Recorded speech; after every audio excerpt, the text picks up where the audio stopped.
crisis conditions in Texas. A winter storm brings record-breaking cold and problems on a scale never seen before. We have some water, some drinking water for maybe tomorrow, but I don't know after that. Millions of Texans left without electricity as temperatures drop to life-threatening levels. No power, nothing, no electricity, nothing, and it's cold there. People died trying to stay warm. It's clear that what is going on right now is completely unacceptable. As the temperatures rise, so do calls for accountability. We live in a state with the most abundant energy sources on the planet. There's no reason we should be starving for energy. The focus now, who's responsible? There's been an utter lack of preparation and a neglect of the state's power system. And how do we keep this from happening again? That reckoning needs to start probably next week in terms of trying to figure out what happened. Hello, and thank you for joining us for this special edition of State of Texas. I'm Josh Hinkle, and this week we join you from outside the state capitol, where this week lawmakers will return to work with a new task: answers and accountability about what happened during last week's electricity crisis. Lawmakers will put a lot of attention on ERCOT, the Electric Reliability Council of Texas. They're in charge of managing most of the state's power grid. ERCOT planned for a high energy demand event this winter. They expected thermal and hydro resources like gas, coal, and water power would need to generate 67,000 megawatts of electricity per hour to meet the demand. But the historic winter storm made demand surge beyond predictions, and power supply dropped to dangerous levels. On Monday, frozen instruments and a limited gas supply forced 30,000 megawatts of power generation offline. By some estimates, that's enough electricity to power 9 million homes, suddenly gone. On top of that, Texas grid also lost power from frozen wind turbines and solar energy. And we know what happened next. Millions of Texans lost electric power. With no heat, pipes froze, water plants shut down. Even though it's warmed up, millions of Texans are still dealing with the crisis. The governor and top emergency officials in the state have been addressing efforts to help Texans now. Wes Rappaport joins us with more. Wes? Hi, Josh. Over the past couple of days, Governor Abbott has been outlining key components to the state's response. Number one, restoring electricity. There are still power outages resulting from damage to power lines. Number two, restoring clean water. He says he's evaluating waivers to speed up that process. Number three, addressing broken pipes. The governor's requested and been granted a major disaster declaration from the White House so Texans can apply for help from FEMA if insurance doesn't cover damage. Number four, getting people the immediate resources they need. The National Guard has already been dispatched to help with warmth and with food. And number five, reforming ERCOT, the manager of the state's power grid, which says Texas was moments away from a collapse of the system. Seconds and minutes, given the amount of generation that was coming off the system at the same time that the demand was still going up significantly. If it's not true, then there are serious consequences because of that.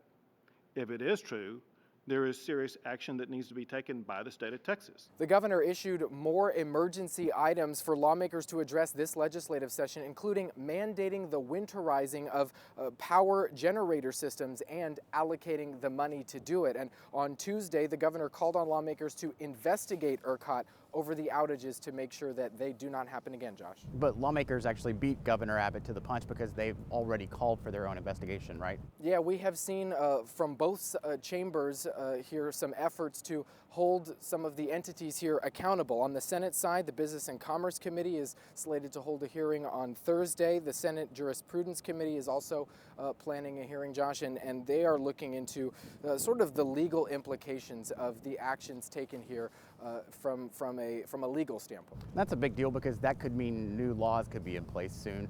What's happening on the House side? On the House side, more of a focus on what happened from an energy standpoint. The House Energy Resources Committee and State Affairs Committee will have a joint hearing. They're going to be looking at what caused these blackouts in the first place and why it took so long to restore that power.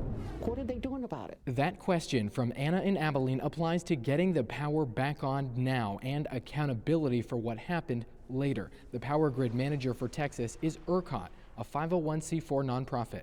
Its 15-member board of directors answers to the Public Utility Commission. We are as anxious and committed to finding answers to this challenge as much as anyone is. That commission is appointed by the governor, who is initiating an investigation into ERCOT. It is kind of opaque the way that it runs. It's not transparent. ERCOT also answers to the Texas legislature. Frustration, disappointment. In addition to hearings starting next week to look into what led to widespread power outages, legislators are mulling changes to state law. Let's take care of people right now, take care of our neighbors, our friends, get the power back online.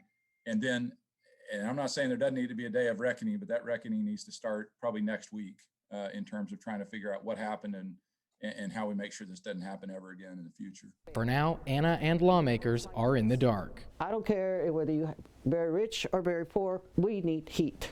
And Josh, ERCOT's board chair called for a virtual meeting next Wednesday to address the statewide power problems. That meeting is a day before the council's leadership will be grilled by lawmakers here at the Capitol. But should we have seen this coming? Who is to blame? Our Tom Miller took those questions to University of Houston Energy fellow Ed Hers, who says the warning signs were there 10 years ago.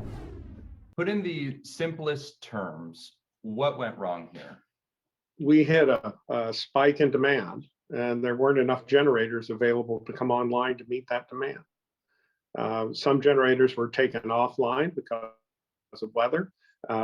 Natural gas generators, coal generators, wind generators, to lose 40% of the generation capacity on ERCOT means that, there's plenty of blame to go around.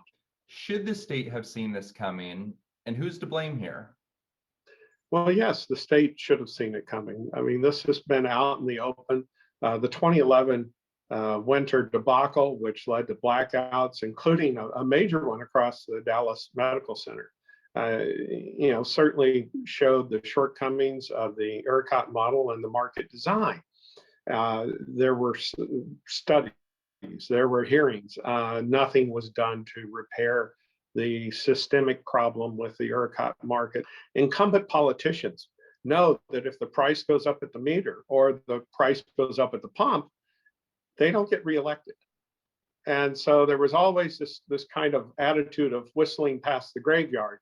Oh, that's a California problem. Well, that problem has now come home to roost here in Texas. I would expect that in the normal course of events, we're going to need warmer weather. We're going to need less demand on the grid, and we're going to need the generators to rejoin the grid and provide power. And this is going to take a process very much like a recovery from a hurricane. That was Tom Miller reporting. Winter blackouts are not entirely new in Texas. Something similar happened a decade ago. We have so many people hurting from this. They don't want to hear that we didn't invest or it doesn't happen that often. Why the lessons learned back then did not prevent it from happening again. And why does the Electric Reliability Council of Texas have so many board members who don't even live in the state? We have to look at the leadership, and we have to look at the function, and we have to look at how we're setting policies. We dig into where those leaders are from and the policy that makes out-of-state leadership possible.